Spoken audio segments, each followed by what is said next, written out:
Hello students, welcome to the Sapna's homeschooling YouTube channel. नमस्कार विद्यार्थ्यांनो, मी सपना आज तुम्हाला 1.2 अँट्रिकल्स अँड द लाईन या लेसनचा वर्कशॉप इथे सोडवून देणार आहे.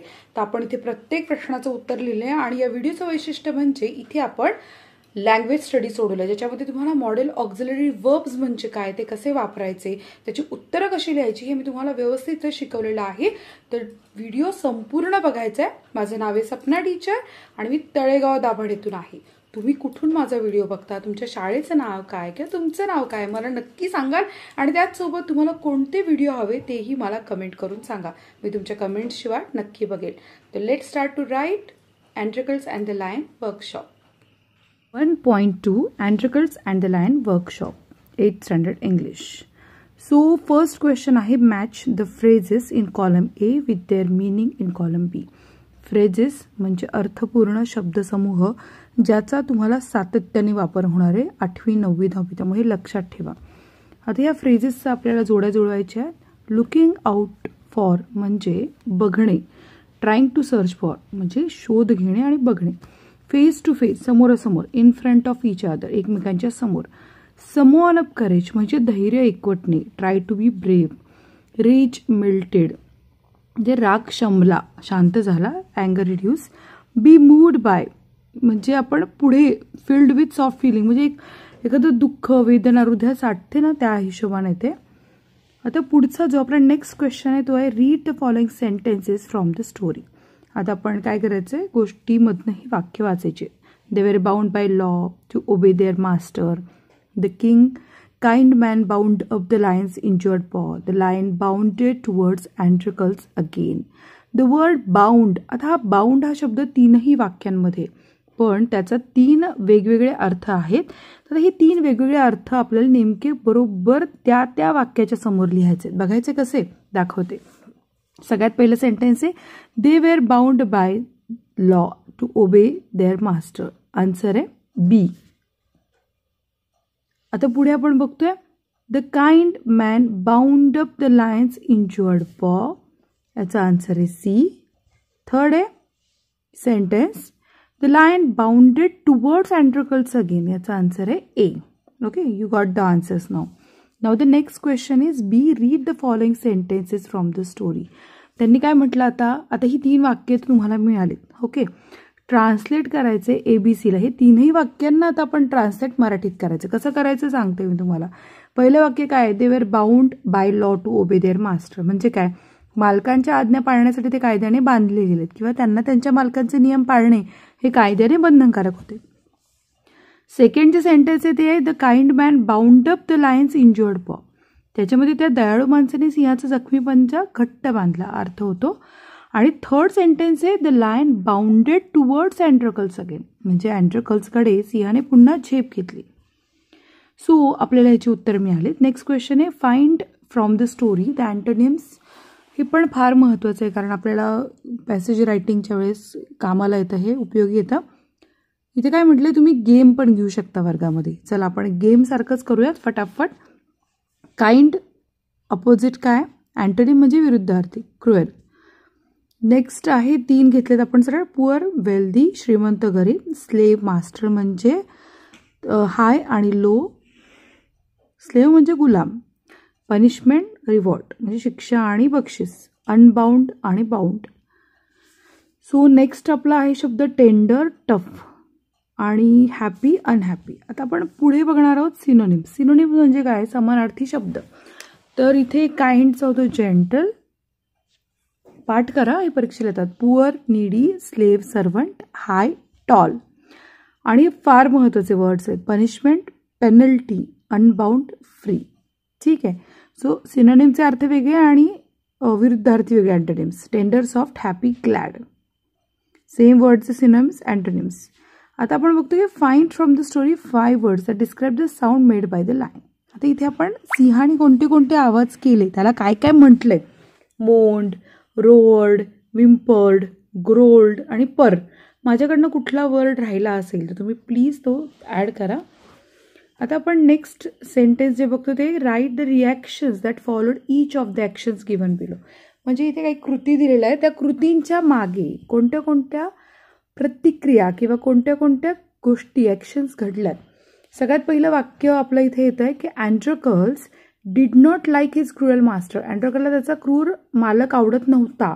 So he escape from the clutches of his cruel master at the first chance he got. त्याला संधी मिळाली आणि तो त्याच्या मालकाच्या तावडीतनं सुटला. सो म्हणजे काय घडलं आणि त्याच्यानंतर काय घडलं पॅसेजमधूनच आपण उत्तर लिहितोय. The lion looked at Androcles piteously. So Androcles म्हणजे सिंहाने त्याच्याकडे एकदम दीनवाणेपणे पाहिलं म्हणून काय झालं, Androcles paused and moved very cautiously towards the lion. C Androcles bandage the lion's injured paw. त्यांना बँडेज बांधलं ना त्या सिंहाच्या पायाला. मग काय झालं, so the lion licked his arm as if to show gratitude. धन्यवाद देण्यासाठी सिंहानं त्याला हाताला चाटलं. आता पुढे आपण बघतोय 4D. A hungry ferocious lion was released into the arena. त्या जे खेळाचं मैदान होतं तिथे त्या भुकेल्या सिंहाला सोडलंय. त्याचा परिणाम काय झाला, so Androcles was filled with fear. कारण अँड्रोकल घाबरला, but he put a brave front. पण तो असा धाडसानं पुढे उभा राहिला. आता पुढचं सेंटेन्स आहे, the emperor ask Androcles what are the reward he would like.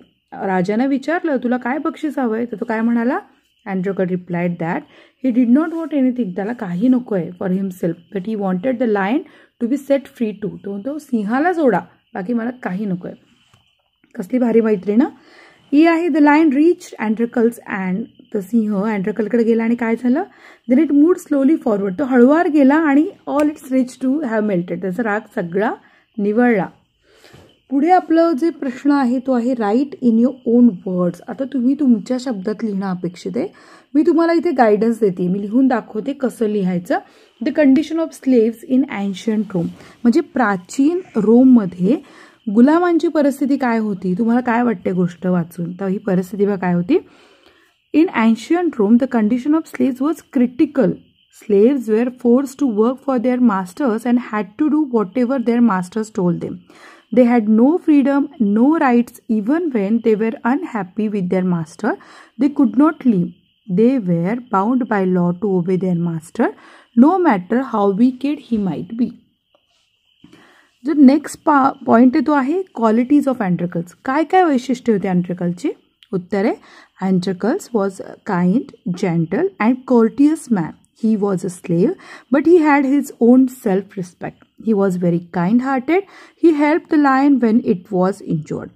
He cleaned and dressed the lion's wound. He was brave and courageous and friendly by nature.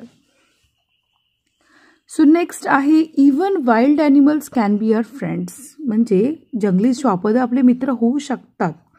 तर वाईल्डचं आपण लिहायचं, wild animals can be our friends. The story of Androcles and the lion is the best example of this. Animals can be our friends. In the story, the lion remembered Androcles' help. The lion treated Androcles as his best friend. At the end of the story, Androcles and the lion saved each other's lives. Next question आहे, narrate to your class any short story about kindness to animal. म्हणजे प्राण्यांप्रती दया दाखवणं आणि प्राणी, how animals can be kind to humans. मग त्यावेळी प्राणी कसे माणसाविषयी दयाळूपणा दाखवतात. Write down the story in your notebook, give it a title of your on.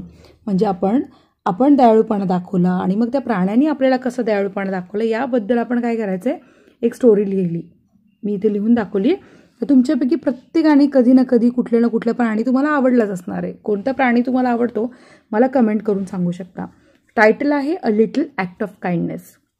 One day Riya was walking home from school when she saw a small puppy shivering under a tree.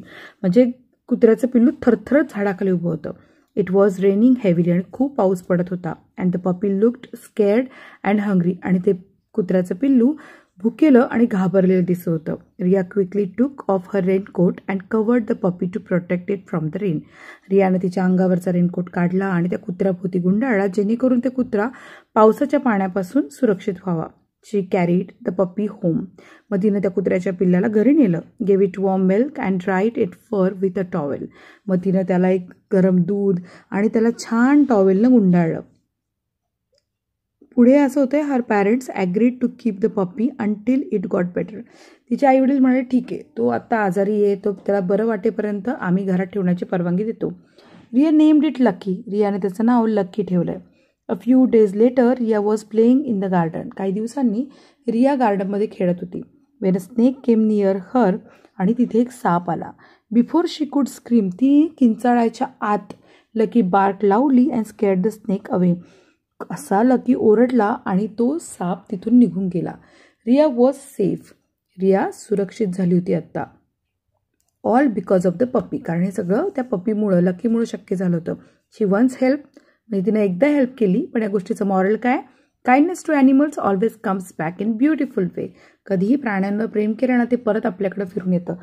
तुम्हाला आवडणारा प्राणी आणि तुमच्या पाळीव प्राण्याचं कृपया आम्हाला नाव सांगा, म्हणजे आपल्या सगळ्या प्रेक्षकांना कळेल की तुमच्या प्राण्यांची नावं काय काय.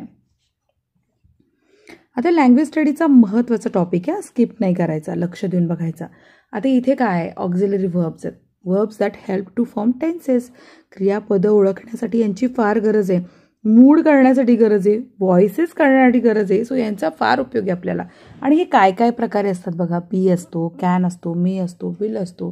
The 3 most common auxiliary verb काय काय माहिती का? बी, डू आणि हॅव. तुम्ही किती वेळा म्हटलं असेल I have a brother, I have a ice cream, I have a book. किती वेळा म्हटलं असाल तुम्ही? आता इथे बघा, she is a student of class 8, he does his work well, I have a cold. आता इज, डज आणि हॅव काय आहे? Auxiliary verbs. म्हणायला गेलं तर खूप सोपं आहे. फॉर्म बीचे कोणते कोणते ऑक्झिलरी वर्ब्स आहेत? Am, is, are, was, were, will, shall. मी तुम्हाला टेन्स शिकवला की नाही, त्याच्यामध्ये हे वर्ब्स आपण वापरतो. नंतर डूचे कोणते कोणते? डू, डज, डीड, त्याचाही वापर आपण केला टेन्समध्ये. आणि हॅवचे हॅव आणि हॅज आणि हॅड, हे तिन्ही आपण वापरले. सो हे आहेत modal auxiliary verb. There are other auxiliary verb, म्हणजे इतर सुद्धा आहेत बरं का. ते कोणते कोणते आहेत? ते आहेत can, could, shall, should, will, would, must, may, might, need, ought to, हे सगळे आहेत आणि आपण लक्षात ठेवायचं आहे. आता याच्यावर आधारित आपल्याला काही प्रश्न विचारले की अंडरलाईन करायचे. खूप सोपं काम आहे हे, आपण करूयात पटापट. तुम्ही पण लिहून घ्या. अंडरलाईन करणं सोपं आहे ना. We have a holiday tomorrow, have. Reena is injured badly. मी सगळ्याला ब्लू कलर दिला आहे मुद्दामून. You must wear clean clothes, she should talk politely.